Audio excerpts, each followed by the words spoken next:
ఖరీఫ్లో 2,70,000 హెక్టార్లో వరిని సేద్యం చేశారు. ఆది నుండి కూడా వర్షాలు అనుకూలించడం, మరోవైపు సాగునీరు సకాలంలో అందడంతో లక్ష్మీదేవి ఈరోజు పంట పొలాల్లో కలకల్లాడుతుంది. చూస్తున్నటువంటి ఈ పంట మాత్రం ఈరోజు చేతికి అందొచ్చింది. అది కోత కోసి కళ్ళాలకి వెళ్ళాలన్నటువంటి ఈ టైంలో ప్రస్తుతం బంగాళాఖాతంలో ఏర్పడినటువంటి ఫెంగన్ తుఫాన్ రూపంలో వస్తున్నటువంటి ఈ పెనుముప్పు మాత్రం రైతుల పాలిట శాపంగా మారిందని చెప్పుకోవచ్చు. చూస్తే కనుక ఎకరాకు 40 బస్తాలు దిగుబడి వచ్చినటువంటి ఈ వరి పంటను మాత్రం కోయడానికి కూలీలు లేక రైతులు ఇలాగ విడిచిపెట్టే పరిస్థితి ఉంది. ఇప్పటికే ఈ పంటను కోసి వాటిని కళ్ళాలు సేకరించవలసిన టైంలో ఫెంగన్ రూపంలో ఉన్నటువంటి ఈ పెను తుఫాను వారి గుండెల్లో రైళ్లు పరిగెట్టించే పరిస్థితి ఉంది. చిక్కోలు జిల్లాలో ధాన్యలక్ష్మి ఇంటికి వస్తుందని రైతులందరూ సంబరపడుతున్న ప్రతి ఏడాది కూడాను ఖరీఫ్ కాలం వచ్చిందంటే వరుస వాయుగుండాలు తుఫాన్లు రైతుల పాలిట శాపంగా మారి వరి సేద్యం చేయడం అంటేనే భయపడే పరిస్థితి. ప్రస్తుతం ఉన్నటువంటి పరిణామాల నేపథ్యంలో వర్షాలు విస్తారంగా కురిసినాయి, అదే విధంగా గాలులు వేసినాయి. ఈ పంట మాత్రం నీటపాలవుతుంది, చేతికి అందొచ్చింది. కూలీలు లేకనే ఈరోజు కోత చేపట్టలేనటువంటి రైతులు మాత్రం ప్రస్తుతం ఈ పంటని ఇంటికి తీసుకెళ్ళని వెయ్యి ప్రయాసాలు పడుతున్నారు. చూస్తున్నాం గత 4 రోజులుగా వాయుగుండం కారణంగా వర్షాలు విస్తారంగా కురుస్తున్న వాతావరణం కేంద్రం ఇచ్చిన హెచ్చరికల నేపథ్యంలో రైతులు మాత్రం అప్రమత్తమయ్యారు. ఇలాగ కోసి పంట అంతను కూడాను కుప్పలు పెట్టి వారిని సంరక్షించుకున్నారు. ఇలాగ కుప్పలు పెట్టడం అంటే మాత్రం వారికి అధిక వ్యయం పడినట్టు ఉంటుంది. ఇదే కనుక వాతావరణం అనుకూలిస్తే ఈ కోత యంత్రాలతో కోసి ఈ పంటను మాత్రం ధాన్యం రూపంలో ఇంటికి తీసుకెళ్తుంటారు. కాకపోతే దాన్ని పరిరక్షించుకునే క్రమంలో మాత్రం కుప్పలు పెట్టాల్సిన పరిస్థితి ఉందంటే ఈసారి ఖర్చు మరింత పెరిగింది. ఈ వరుస వాయుగుండాలు తుఫాను రూపంలో వచ్చినటువంటి ఈ విపత్తు మాత్రం వీరి పాలిట శాపంగా మారిందని చెప్పుకోవచ్చు. ప్రస్తుతం ముందు బెంగాల్ రూపంలో ఏదైతే ఈ తుఫాన్ ఉందో ఈ తుఫాన్ అటు తీర ప్రాంతం మత్స్యకారులతో పాటు మైదాన ప్రాంత రైతులు కూడా తీవ్రంగా నష్టపెట్టింది. అందులో ఎటువంటి చర్యలు ప్రస్తుతం ఒక రైతు తన పంటను పరిరక్షించుకునే క్రమంలో పొలంలోకి రావడం జరిగింది. ఈ వర్షాలు పడతాయని సూచన ఉంది కదా, దానివల్ల వరి రైతులకు ఏమాత్రం నష్టం కలిగింది? ప్రజెంట్ అయితే ఇలాగైతే ఇబ్బంది ఉండదు, కానీ ఎక్కువైతే ఇబ్బందే. ప్రస్తుతం ఈ పంట కోతగా సిద్ధమైన పంటని ఎందుకు కోయలేదు దీన్ని? ఈ వర్షం వల్లండి సార్. వర్షం పడితే మరి ఇప్పుడు ప్రజెంట్ దగ్గరలో ఉంది కదా, మునిగిపోద్ది, తడిసిపోతాయి అనేసి కోయికుండా ఉంచాం. చూస్తే కనుక ఈ ఏదైతే బెంగాల్ రూపంలో ఈ పెను తుఫాను మాత్రం వరి పండించే రైతుల పాలిట శాపంగా మారిందని చెప్పుకోవచ్చు. ప్రస్తుతం పంట పొలాల్లో పంటని పరిరక్షించుకునే పనిలో నిమగ్నం ఉన్నారు. అటువంటి తరుణంలో ఇప్పుడు మనం చూస్తున్నటువంటి ఈ పంట మాత్రం ఎట్టి పరిస్థితులు కూడా 4 రోజుల క్రితమే కోయాల్సి ఉంది. కాకపోతే కూలీల కొరత మాత్రం రైతులు వెంటాడుతుంది. యంత్రాల ద్వారా సేద్యం చేసేందుకు అధునాతన పరిజ్ఞానం అందుబాటులో ఉన్నాయి. ఇప్పటికీ కూడా కూలీల విషయంలో మాత్రం రైతులకి కొంత కష్టాలు మాత్రం వెంటాడుతున్నాయని చెప్పుకోవచ్చు. ప్రస్తుతం బెంగాల్ రూపంలో ఏదైతే వాయుగుండం ఉందో వాయుగుండం కారణంగా ఇప్పుడు వర్షాలు విస్తారం కురిస్తే ఈ పంట ఇంటికి వెళ్ళే పరిస్థితి ఉంటుంది. మా పంట మరి ఏం రాదు బాబు, తీరా పంట రాదు.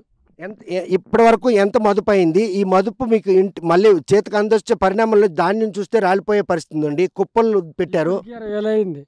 ఇప్పుడు మరొక 5,000 అవ్వాలి. అంతే 25,000 వద్దే ఎకరాకి. అంతే ఎకరాకి 25,000. అంటే ఎంత దిగుబడి వస్తుందని అంత పెట్టుబడి పెట్టారు. ఈసారి ఆ దిగుబడి అంత మీరు ఊహించడానికి వస్తుందా? ఒక 25 బస్తాలు అవుతాయి, అంతకెక్కువ 25 బస్తాలు. అది అంటే 25,000 రూపాయలు మదుపు పెడితే ఎకరాకి 25 బస్తాలు అవుతాయి, అంతే, ఎక్కువ. సో ఎందుకు అంత వ్యయం అవడానికి కారణం ఏంటి? ఇప్పుడు ఈ పంట రెడీగా ఉంది, మిషన్తో కోసుకోవడానికి వీలైన పంట ఇది. మిషన్తో కోయాలంటే మరి కాపకాంత అంతే, మిషన్ దొరకవు, ఇవన్నీ అంతా ఇబ్బంది. మరి మీకు తెలుసు కదా, ఈ పంట ఎందుకు కోయలేదు ఇప్పుడు కూడా? కోయలేంత మరి వాతావరణం ఈ రకం బాగోలేదు, ఆపాము. ఆ కోసిన వల్ల ఇంక ఇప్పుడుగా తడిసిపోయి ఇలాగైపోతాను. కుప్పలు నిన్నల్లా మొన్నల్లా పెట్టామా, తడిసిపోతాను. మనం ఏం చేయలేము కదా. చూస్తే ప్రస్తుతం మాత్రం పంట చేతికొచ్చింది. వాటిని పరిరక్షించుకునేందుకు చేస్తున్న ప్రయత్నంలో భాగంగానే ఈ పంటను కళ్ళాలకు తీసుకెళ్లాల్సి ఉన్నా కూడాను ఈ వాతావరణం బాగోలేని కారణంగా పొలాల్లోనే ఈరోజు పంటను కుప్పలు పెట్టుకుంటూ పరిరక్షించుకుని, మరోవైపు ఏదైతే కోత కానటువంటి పంట ఉందో ఆ పంటను కోసేందుకు ఎటువంటి ఇబ్బందులు వారిని వెంటాడుతున్న విషయం ఆయన తెలుసుకుని, ఎందుకు ఈ పంట ఇప్పటి వరకు కోయలేదు, కొయ్యకపోతే ఈ పంట పొలంలో రాలిపోయే పరిస్థితి ఉంటుంది. ఈ తుఫాను వల్ల ఎప్పుడైతే టీవీలకి చెప్పారు కదా, ఎందువల్ల కొయ్యలేదంటే వాతావరణం బాగోలేదు, మీరు కొయ్యకండి అని టీవీ వాళ్ళు చెప్పారు. చెప్తే మేము లేబర్కి చెప్పాం. లేబర్ ఏడు చేశారు, ఒరే మీకేటు ఇది అవుద్ది, ఎందుకు ఒక గింజలు ఇది గట్టిగా ముదిరిపోతే గింజలు రాలిపోతాయి, బాగా పండిపోతే ఇవి కొంటే నూటికి అదే 100% పడితే 70% మనకు వస్తాయి, 30% పోద్ది. గట్టిగా పండిపోయి రాలిపోద్ది కదా. అదే టైం ప్రకారంగా మనం కోసామనుకో మనకు ఎంత పండిందో అంత అవుద్ది. ఈసారి బాగా పంట పండిందా? అంటే ఇప్పుడు ఎరువులు బట్టి కూడా పండింది కాదనలేదు. కానీ ఈ మధ్యకాన్ని ఈ తుఫాను వచ్చి ఇది ఇప్పుడు ఒగ్గానే అంతే, ఇది ఎంత పండినా సుఖం లేదు, మాకు సుఖం లేదు. ఎందుకు లేదు, ఇప్పుడు కుప్పలెట్టాం, అవి తడిస్తే అవి ముక్కుపోతాయి. అవి సాగుకారి కాడికి వెళ్ళినా ఇవి ముక్కదానిమే అని పెడతాడు, ఆడికి ఎంత లాభం వచ్చినా ఆడికనే అవసరం.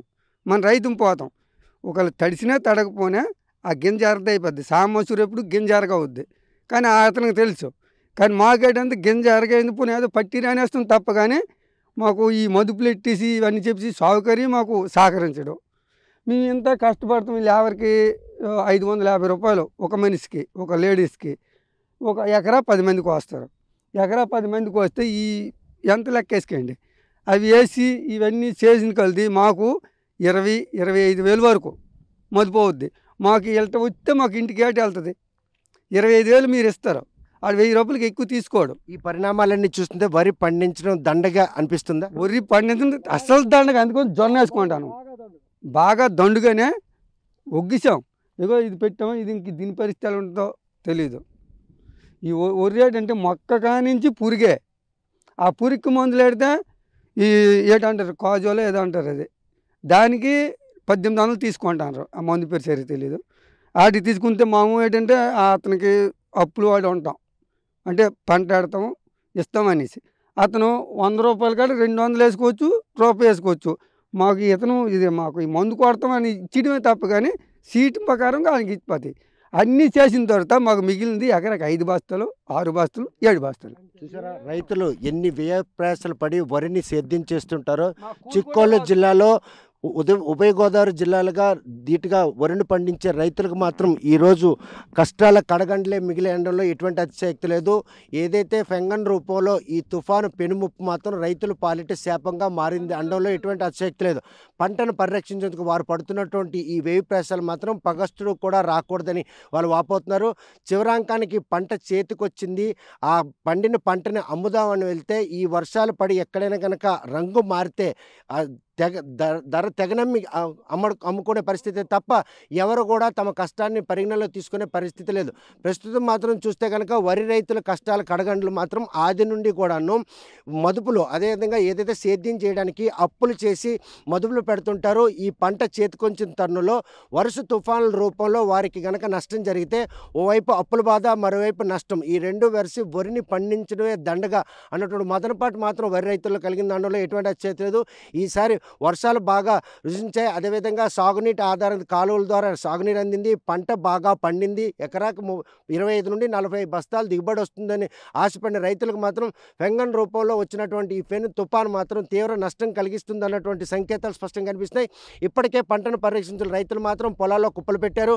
ఏదైతే కూలీలు కొరత ఉండడంతో పలు ప్రాంతాల్లో కోతలు కూడా ఇంకా జరగలేదు. ఒకవేళ కోస్తే ఎక్కడ తడిసి ముద్దవుతాయని భయం వెంటాడుతుంటే మరోవైపు పండిపోయిన పంట పొలంలోనే రాలిపోయి తమకు మాత్రం తీరని నష్టం జరిగే అవకాశాలను ఇంత జరుగుతున్నా కూడా ఈ క్రాపింగ్ సిస్టంలో తమకు నష్టపరిహారం అందజేస్తారా, లేకపోతే వ్యవసాయ శాఖ అధికారులు వచ్చి ఈ నష్టాన్ని అంచనా రూపొందించి తమను ఆదుకుంటారనేటువంటి ఆశతో రైతులు మాత్రం ఎదురు చూస్తున్నారు అనడంలో ఎటువంటి అతిశయక్తి లేదు. వీడియో జర్నలిస్ట్ రామకృష్ణతో సత్యం, RTV శ్రీకాకుళం. మరిన్ని వీడియోస్ కోసం ఛానల్ ని సబ్స్క్రైబ్ చేయండి. లేటెస్ట్ అప్డేట్స్ కోసం వాట్సాప్ ఛానల్ ని ఫాలో అవ్వండి. ఆ లింక్ డిస్క్రిప్షన్ లో ఉంది.